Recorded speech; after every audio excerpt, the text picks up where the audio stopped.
Video to see how long bread takes to rise if we prove it in the fridge. So I just want to do a relatively quick video just to see how long bread takes to rise in cooler environments.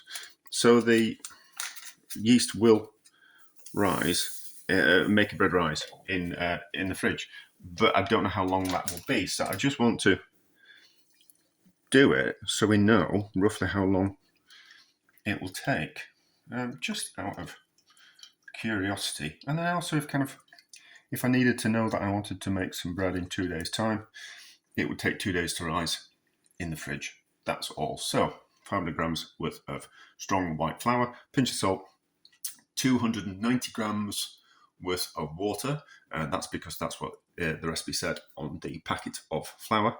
And then a 7 gram sachet of yeast. We've lost a little bit of yeast in there, but it'll be fine. I think 7 grams is a bit too much for 500 grams worth of flour, to be honest. I'm not sure about the amount of water. I normally faff around with sourdough, but this is something else. So, but what I am going to do is we're just going to mix it roughly, and then we're just going to leave it for half an hour before we knead it, to make sure that all the water is completely soaked into the flour, which is a proper bread making technique, which is not something I ever did when I was at college, learning how to bake bread. I don't know why this has just become like a new thing, but I think the same reason why we let the dough sit for an hour before we knead it, or half an hour, depending on what kind of time we've got. I've got things to do today. But I think it's the same when we talk about resting pastry before we use it. So mixing pastry and then leave it to rest for an hour or so covered. I don't think we haven't activated the gluten in the flour to make the pastry. I think what we're really doing is we're just allowing the pastry to soak up all the moisture, all the liquid that we've put into it. I think that's really what we're doing. Just so it then makes it become easier to work with, because all the water has been absorbed. So cover that, leave it for an hour, then we'll knead it for 10 minutes, and then we'll shape it and we'll put it in the fridge to prove for however long it takes. We can just add that little bit of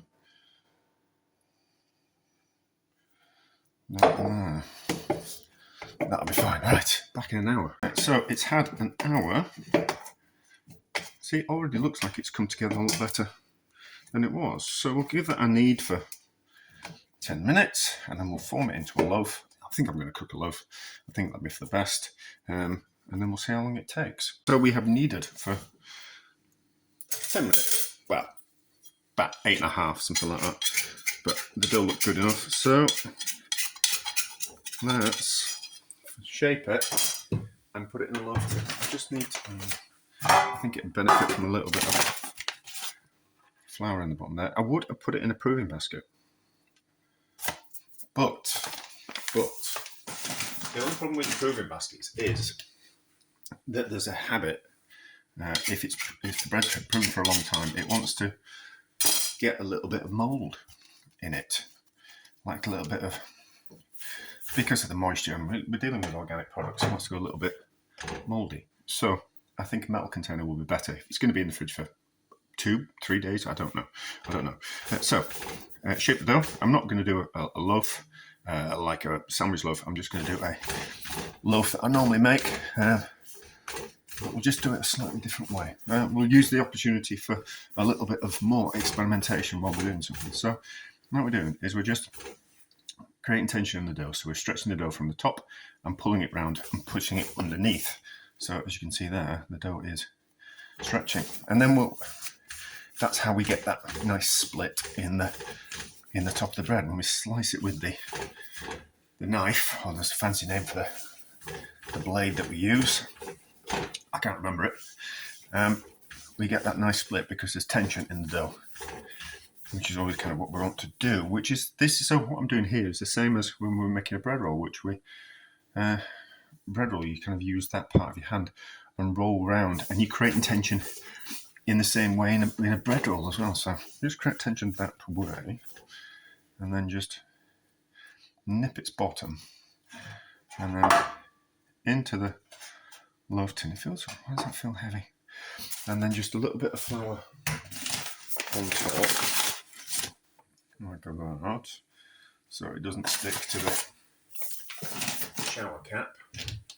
And then just shower cap over gently, and we'll keep an eye on it, and we'll see how long it takes to double in size. So 4 days, and it's only really just starting to rise. I think it's getting some grey speckles in it, so I really think we should pull that out of the fridge and let it prove at room temperature. So hopefully it'll prove today. It might take it another 6 or 7 hours, something like that. But doing it in the fridge is just going to take too long. I don't know if my fridge is too cold. No, my fridge is on 5 degrees, which is about the way you should be having your fridge anyway. So we'll leave that out. We'll put a little bit more flour on top because the shower cap's wanting to stick to the top of it, and we don't want that to happen. So we'll just do that. We'll put the top back on, and hopefully it'll prove in a slightly warmer environment. It's certainly not 5 degrees in the kitchen, but it's not that much more because we're in the depths of winter. And we're in a bit of a particular cold snap. My only thought is, because it's taken 4 days to prove so far in the fridge, that it might have slightly soured, so it might have improved in flavour. I kind of bread made with just flour, water, and fast acting yeast, or yeast that's that paste type of yeast, that the live yeast doesn't taste as nice as bread that's made with a sourdough, or is it a poultin, where you take some of the dough and prove it and let it die, and then add that to the next batch of dough. That tastes better bread-wise, but packet bread mixers, I was kind of thinking a bit rubbish. So this might have improved flavour. But anyway, so we'll bake it when it's proved, and we'll see what it's like. Right, so it's had about 25 minutes. It smells ready. I've just... This is an interesting technique. What you do is you buy 2 loaf tins and you sandwich them together, and then you create that oven within an oven without needing a cast iron pot. So hopefully it's ready. I haven't got any kind of or much faith that it's going to pop out of that, but that looks all right. That's all right. So oven off. Let it cool. Might just, if it wants to, oh, it's going to pop out. There we go. So it's certainly doubled in size. We'll let that cool, and then we'll cut into it, and then we'll see what we think. Let's cut into this. It's not bad. It's not bad. The loaf tin's probably a little bit too big for the size of a loaf. I think it was proving so long that any kind of tension that I built in the dough just went to nothing. But let's have a look. I shouldn't just make up excuses like that, should I? I should just get into it. But anyway, that's not too bad, is it? That's not too bad. There seems to be a little bit of a kind of swirl there. It smells all right.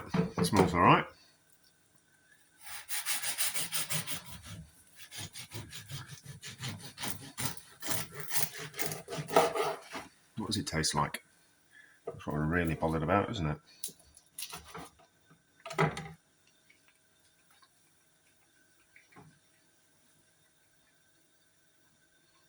It's all right. It's not. It's quite sweet, but I think.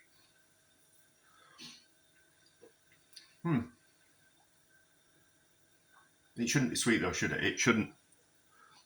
I was thinking I used a packet dough mix, but I didn't. I used dried yeast and just normal bread flour. Did I use normal bread flour? Yeah, yeah, it was normal bread flour. It tastes kind of quite sweet in the but I didn't put any sugar in it. The recipe did say to put some butter in.